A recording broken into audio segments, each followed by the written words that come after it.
Now it'll be one of the largest flotillas ever to have sailed the Thames. Preparations for Sunday's Diamond Jubilee River Pageant featuring 1,000 boats are nearly complete. Yes, the Queen and the Duke of Edinburgh will be transported from Chelsea Pier to a river cruiser, the Spirit of Chartwell, for the spectacle. And that all-important task of taking the royal party from the riverside to the flotilla will fall to a group of men and a boat brought out of retirement for the occasion, as Tim Muffet reports. She travelled more than 1 million miles over 44 years. From state visits to family holidays, the Royal Yacht Britannia held a special place in the Queen's heart. Her decommissioning in 1997 was keenly felt. Fitting then that a role in the Jubilee pageant awaits. Although it won't be the royal yacht herself taking part. She's now moored here in Edinburgh and is a very popular tourist attraction. No, the Queen and the Duke of Edinburgh will be transported from the banks of the River Thames to the flotilla on this, Britannia's very own royal barge. Where Britannia went, so her barge went too. How important was the barge when the Royal Yacht Britannia went on its travels around the world? Very important indeed.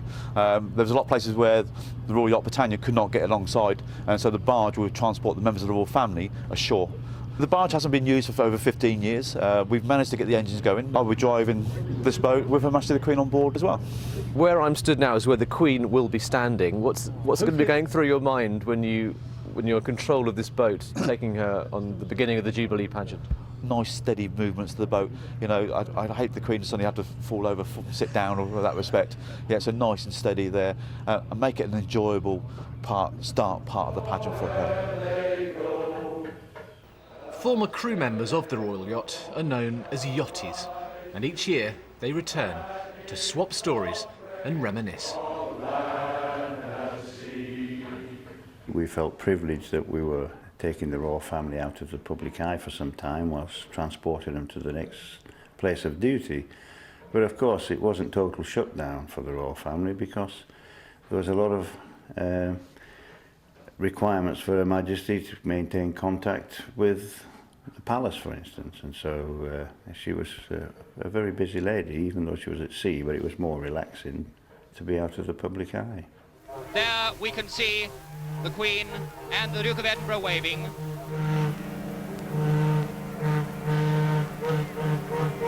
When you come back on board, what's it feel like? Oh, it's brilliant. I wouldn't change it for the world. And emotional. You clearly, you feel emotional about it. Why is that? Well, it's, you're meeting your old shipmates and everything, and it's just, it is. Yeah. Not the first tears to be shed over Britannia, and with her barge being prepared for one final voyage, they're unlikely to be the last. Tim Muffet, BBC News. The real emotion there, wasn't it? Wasn't it? Wasn't that lovely? We're going to have a special edition of Breakfast on Sunday to mark the pageant. I'm going to be on the river near Hammersmith, and that's where all 1,000 or so boats will be, and I love this word, mustering, before they go on down the river from 6 o'clock on Sunday morning. The royal barge from the yacht Britannia has set off from Leith to take part in the Queen's Diamond Jubilee Thames pageant on Sunday. It'll be accompanied by 2 escort boats and crewed by former Britannia royal yachtsmen. Within the last few minutes, the Prince of Wales has arrived at the Avenue of Sail, the site by the River Thames that will house some of the larger vessels taking part in this weekend's Jubilee celebrations. Our royal correspondent Louisa Baldini joins me now from East London. Louisa. Yes, Prince of Wales arrived here a few minutes ago, met some of the organisers of Sunday's pageant, of which he is patron, and then he boarded this little boat behind me, the Edwardian, where we can still see him talking to some of the people who've helped create the royal barge, which he, the Duchess of Cornwall, the Queen, of course, the Duke of Edinburgh and other senior royals will be travelling on for Sunday's pageant.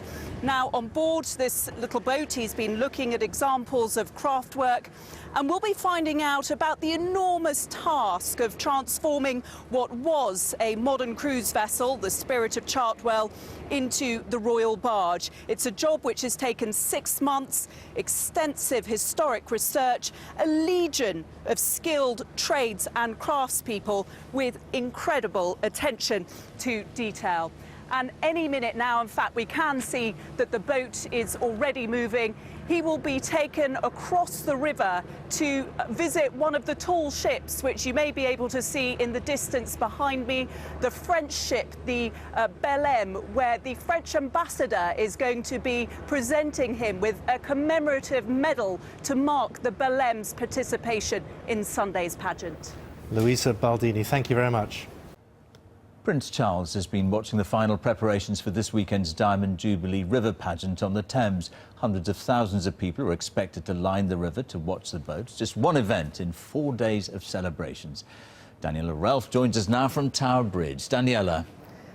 Well, at the moment, George, it's hard to imagine the scale of the event on the river here at the weekend. But this evening, the first of the pageant boats are being moored alongside Tower Bridge ahead of what will be a real Jubilee spectacle.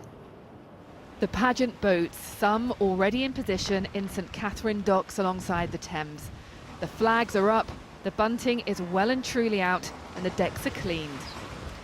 The Prince of Wales was down at the river today to check over things and heard the slight nervousness of those involved. We've been thinking about what could go wrong for the last week. I know I've been thinking about you, thinking about it going wrong. The Prince met some of the craftsmen and women who've helped to decorate the royal barge, the boat that will carry most senior royals on Sunday. And the future King's presence out on the water was a surprise added attraction for many tourist boats.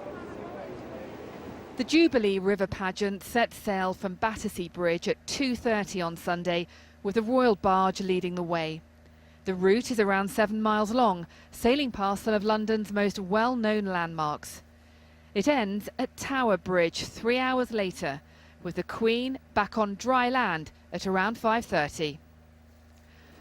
Hundreds of thousands of people are expected to line the route to watch, and the mood towards the Jubilee celebrations seem generally positive. Looking forward to it. It should be lovely. See all the preparations and everything, so looking forward to it. Hopefully it'll be a sunny day. I do think it's a good thing. Yeah, I think you obviously have to support your monarchy. Not particularly interested, to be honest. Traffic's already a nightmare, getting home's a nightmare. Over the next couple of days, all the boats taking part will gather along the route. Their main concern now is the weather. And that weather is a bit of a worry for organisers, although perhaps a bigger problem for spectators out in the open rather than those on board a boat who will probably have some shelter. George. Daniela, thank you.